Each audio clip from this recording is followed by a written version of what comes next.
one of both our favorites, Hunter Nourzad out of Penn State.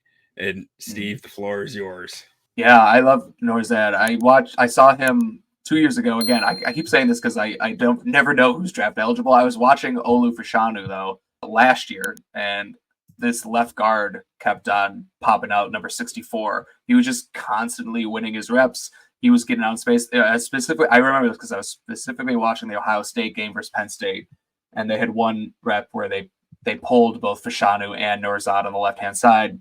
He got out in space, good athlete, and just connected with a safety or linebacker, can't remember who it was, and just laid him out and didn't miss a step. Like, it was such a great rep. And I was like, who the hell is this guy? So yeah, I started watching him more. I actually stopped watching Fashanu and started watching him, and I was like, oh my God, this dude's a player. Doing a little bit more research back on him. Played at Cornell for a couple years at tackle, transferred to Penn State, and again, he was playing guard in 2022. This past year, he's transitioned to center, and it was his first time playing centers in his career. And there were some ups and downs, but I think there were a lot more ups than downs for a guy who's playing the position for the first time in his life.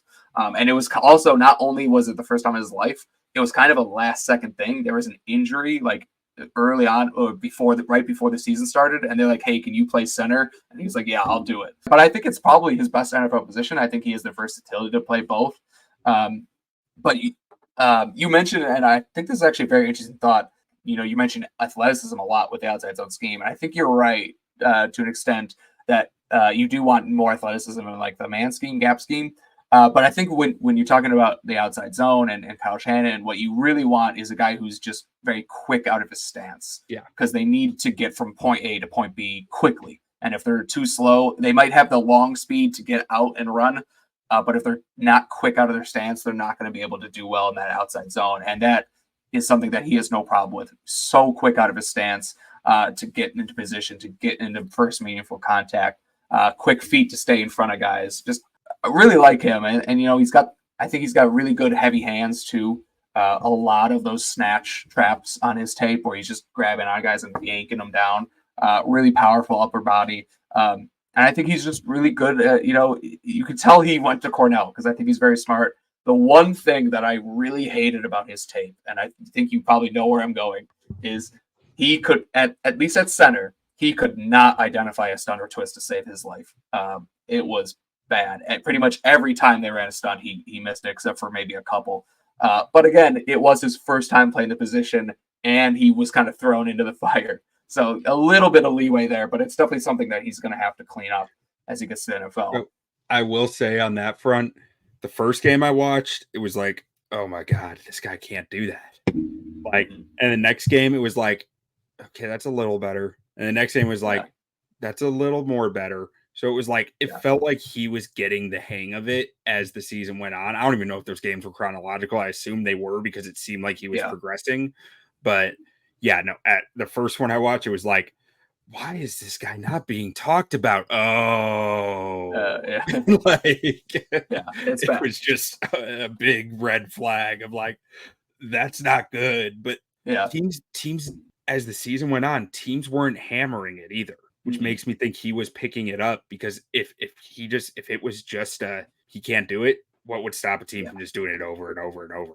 Yeah, I mean, the guy went to Cornell, got into Cornell, so like I'm sure he's a very smart person. Like looking at my scouting report that I'm writing right now, he was a second team all Ivy League academic person. He won the academic Heisman at Cornell, so he's plenty smart. I don't think that's the issue. It's just an experience thing. He's just something he has to get a better feel for the position, and like you said, it did kind of get going as he went on. And I think if we're talking about a guy who's probably going to go on day 3. I think would be an absolutely perfect fit for the Bears if they sign a center in free agency and you can let this guy develop for a year or two.